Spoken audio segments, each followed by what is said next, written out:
ഞാനിന്ന് രാവിലെ ഓർത്തതേ ഉള്ളൂ നിങ്ങളിന്ന് വരുമെന്ന്. കൃത്യമായിട്ടും വന്നു.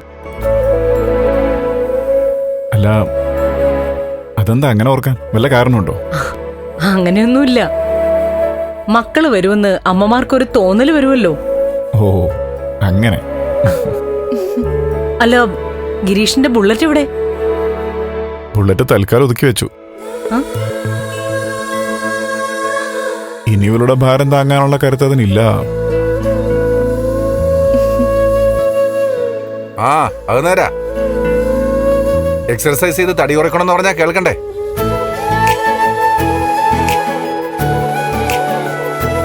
എനിക്ക് തടിയുള്ളതാ ഗിരിക്ക് ഇഷ്ടമെന്ന് പറഞ്ഞല്ലേ ഞങ്ങളെ ഒതുക്കാറ് പതിവ്. ദേ ഇപ്പൊ സ്വന്തം ഗിരി തന്നെ പറഞ്ഞു. അതൊന്നും അല്ല അച്ഛാ. ഏതൊന്നും അല്ലാന്ന്.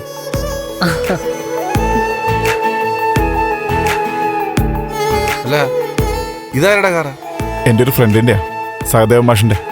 ആ, അല്ല, ബുള്ളറ്റിന് എന്തു പറ്റി?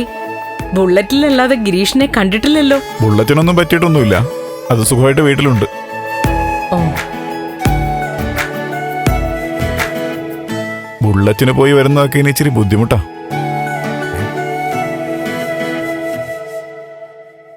തൽക്കാലം ഈ കാർ ഉപയോഗിക്കാന്ന് വെച്ചു.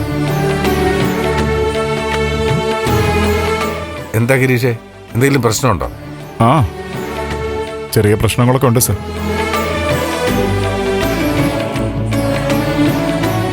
അല്ല, നന്ദനും ദേവികയല്ലേ അകത്ത്? ആ, ഉണ്ട്. എല്ലാവരോടും കൂടെ ആയിട്ട് പറയാം. വാ, അകത്തേക്ക് വാ. പറയാത്തെന്താ? ദേവിക, നന്ദനെ വിളിച്ചോണ്ട് വാ. ദേ ഗിരീഷും രജനി വന്നിട്ടുണ്ട്. ദാ ഇപ്പൊ വരാമേ.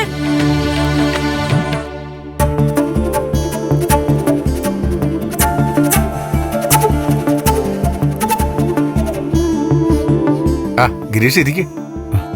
നീ ഇരിക്ക്. ചുമ്മാ ഗിരി. എന്താ മോളെ? ഏയ്, ഒന്നുമില്ലമ്മേ.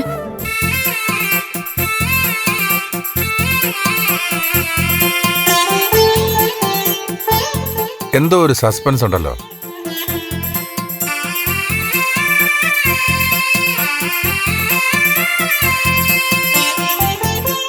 ഗിരീഷേട്ടാ, ആ നന്ദ വാ ഇരിക്ക്. രജനി ചേച്ചി എന്തു പറയുന്നു? ഒന്നുമില്ല ദേവികെ.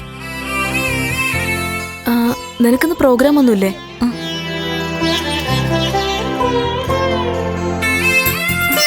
ഈശ്വര, അത്ഭുതമായിരിക്കുന്നല്ലോ. സത്യത്തില് എന്നോട് ദേഷ്യപ്പെടുമെന്നാ ഞാൻ കരുതിയത്. ഇതെന്തു പറ്റി?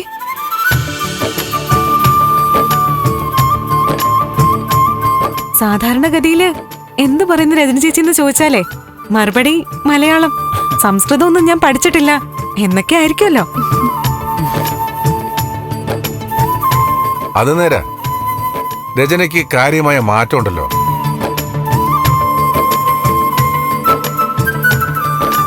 എന്തെങ്കിലും പ്രശ്നമുണ്ടോ? ഏയ്,